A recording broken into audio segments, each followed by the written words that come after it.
Hi guys. So I'm going to walk you through different ways to use a tennis ball or any sort of ball that you may have around your house to help you with the myofascial release. So since we can't really get to massage parlors or get any sort of nice spa massage, we can go for the effective one that just might be a little bit more painful. So using a tennis ball or a lacrosse ball or even getting down to a golf ball, to get directly into the tension of where you may have a knot are all effective ways to have self-myofascial release if you don't have a foam roller. So what that really means is you're going to put pressure onto where you have a muscle that's too tight or tense, and from there hold it. You're not going to be moving it. So unlike different stretches that you do where you're dynamically moving back and forth for 2 to 5 seconds, you're going to sit on it and hold it. So a minimum, once you hit that pain point, you're going to hold it for a minimum of 30 seconds. You can hold that pain, that pose, anywhere up to 3 to 5 minutes. So you'll start to feel it as the muscle, the tension, the knot breaks up as you're doing that. You can do these moves on the ground. You can also do them up against the wall. So if you don't want to be lying down, you don't want to put as much pressure, it's still just as effective to put it up against the wall to get any sort of back, right? So you can do this putting your arm up and down, getting everywhere up in your traps and around your shoulders. So I'm going to take you through this from the ground up, starting with our feet. I used to need these when I was wearing heels, but now that we're home just wearing nothing on our feet, it's not as needed. But should you have any problem with an Achilles tendon too, this is a great thing to loosen up all of the tension in the bottom of your foot. So just rolling it back and forth in the inner part of your foot, and you can also do this on your heel. Taking it down to the ground, you are now going to take this on your calf. So there's going to be 3 main areas you want to look at in your calf, and this is something that you may not even know that you need. You may not even know that your calves are tight, but if you're doing a squat and you feel like you can't keep your heels down on the ground, if there's different sorts of moves where your feet are getting turned out, these are all different signs that your calves are actually too tight. So for this, we're going to do it 3 different ways. One, we're going to have our foot pointing out. The other knee's going to be bent, and as much pressure as you put on it, if you take your foot off, you're going to put all your body weight onto it, right? Or most of it aside from your hands. Put your foot out and slide back and forth. Again, if you find a knot or you find some point that hurts, hold it. Stay on it for a little bit. Then we're going to take our foot and point it up, go back and forth, and then point our foot in. And for the purpose of this video, I'm only doing one side, so you can do the same thing multiple times.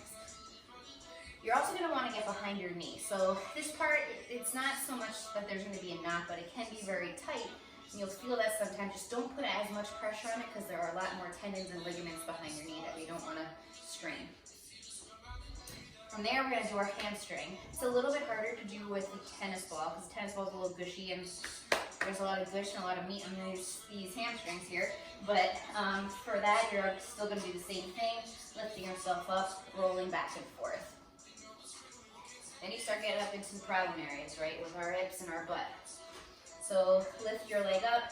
To put extra pressure on your butt and on your outer hip as we're doing this, lift that leg and cross it over your other knee. And that's going to start to get more towards your outer glute and getting closer over to your TFL, which is usually very, very tight. So you can roll around on it.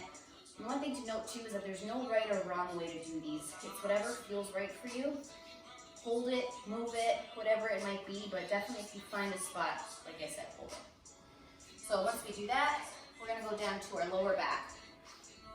There's not so much the muscles in here that we're trying to release, but I know a lot of us have lower back pain, and this definitely feels good to have the pressure down there. So you can do a few things. You can roll back and forth, side to side, up and down a little, and that.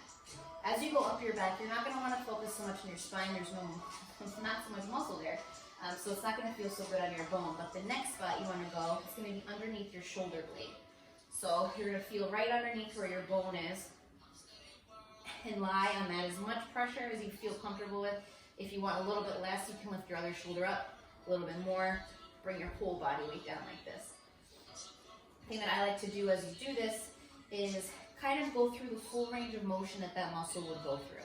So putting your arm down by your side, bringing it up and overhead without lifting it from the ground. Seeing if you feel any knots there. If I happen to feel something or any sort of pain here, I'm going to sit there and hold it until I feel it to start to release. You can also go up and overhead as that muscle gets affected that way as well. I'm going to do this the whole way up my shoulder blade, so I can roll it if I want all the way up and do those same motions. Then we're going to get to the traps. We're going to probably have to find a few spots here, right? So getting it above your shoulder blade now, right where all those knots always happen. We're going to do the same thing. Up and overhead, hitting all those knots. You may not even be able to go all the way over because of how big the knots are. And back down. And the same thing over to this side. From there, the next spot that we're going to do is the bottom of our skull. So the tennis ball is a little bit hard to get the right spot for it, but it is still a good release, as this is the top of your nervous system is going to go all throughout the rest of your body, your cervical spine.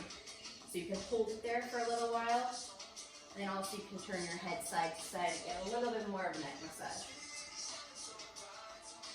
From here, we're going to do a few things, just one on our side and then move over to be on our stomach. So for our lats, we're going to come up onto our side. Again, not as much, we're going to find as many knots probably, but more just releasing the muscle up and down the side.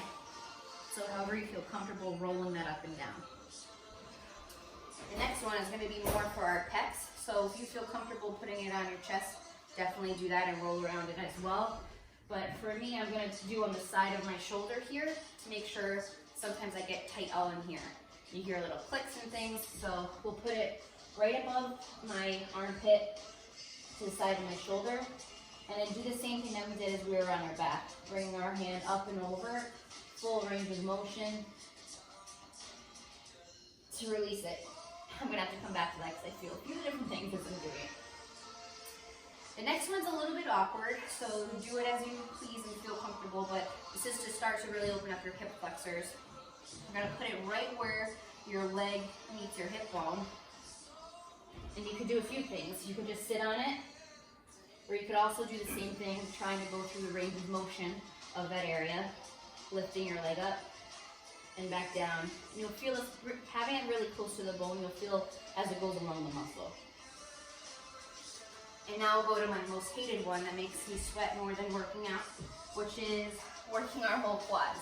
So our IT band runs from the inner part of our knee all the way up and over out to our outer part of our hip and connects to our TFL. This is a very tight muscle for a lot of us, and actually is a lot of the reason why we have knee pain, because our quads are too tight and we need to really loosen them up. It also affects your whole hip alignment, everything. So from here, we're going to take the tennis ball, and again, as much pressure as you feel comfortable with, rolling it up and down, and then taking it as you go, as you roll out to the side, so you end up on the side of your hip. Just going to move up a little so I don't end up on the floor. And then as you get up here, you're going to feel a lot of pinches. Hold it before you move to the next one. And you're going to go along the whole side of your hip here. And you may need to spend a lot of time doing that part. Maybe it's just me. But again, this is just whatever feels right for you. So hold it longer, hold it less. Do areas that hurt more. It's a good kind of pain. You're not hurting yourself. This is how you need to release everything, all your tension, and it's a reward for all of your hard work on your muscles. So enjoy.